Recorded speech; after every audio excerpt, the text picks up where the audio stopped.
ચાલો એક નજર ફટાફટ છે ને ભારતના બંદરો જે છે એની ઉપર નાખી લો એટલે તમારું કામ થઈ જાય પણ ભારતના બંદરો પૂછાય તો ચાલો સૌથી પહેલા હું લખું છું પશ્ચિમ બંગાળ તો પશ્ચિમ બંગાળમાં કયું આવશે કલકત્તા જે છે હલ્દિયા આ જો એક વખત ફટાફટ નજર નાખી લો હાલો કલકત્તા હલ્દિયા ક્યાં આવશે પશ્ચિમ બંગાળમાં એથી નીચે ઉતરો તો ઓડિશા ઓડિશામાં આવશે પારાદ્વીપ પછી બીજું શું આવશે ધમરા કયું બંદર ધમરા જો ધમરા અહીંયા છે રેડી ચાલો ત્યાર પછી નીચે ઉતરો તો આંધ્રપ્રદેશ આંધ્રપ્રદેશમાં આવો તો આવશે મચ્છલીપટ્ટનમ મચ્છલીપટ્ટનમ અને બીજું આવશે વિશાખાપટ્ટનમ વિશાખાપટ્ટનમ પછી એથી ઉતરો તો આવે નીચે તમિલનાડુ તમિલનાડુમાં આવશે ચેન્નઈ પોર્ટ ચેન્નઈ બંદર એક આવશે એન્નોર પોર્ટ અને એક આવશે તોતિકોરીન કયું આવશે તોતિકોરીન આ બાજુ આવો તો કેરળ આવશે કેરળના દરિયા કિનારે આવશે જે છે કાલિકટ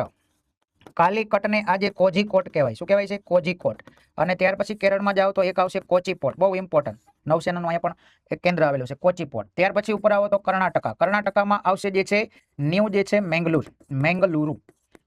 અથવા મેંગલુરુ કર્ણાટકની રાજધાની બેંગ્લોર છે એથી આવો ઉપર તો ગોવા આવશે ગોવામાં આવશે મુર્મગોવા કે માર્મગોવા ત્યાર પછી ઉપર આવો તો મહારાષ્ટ્રમાં ઘણા બધા મહારાષ્ટ્રમાં એક છે રત્નાગીરી મહારાષ્ટ્રમાં એક છે JNPT ચાલો JNPT Jawaharlal Nehru port trust અથવા નાવા સેવા ત્યાર પછી છે મુંબઈ ત્યાર પછી છે સોપારા ગુજરાતના તો આપણે જાણીએ છીએ પોર્ટનું કામ પૂરું આ મેન હજી અહીં લખવું હોય તો અંદામાન નિકોબાર બાકી રહી ગયું અહીંયા એક મોટું બંદર આવશે જે છે પોર્ટ બ્લેર બરાબર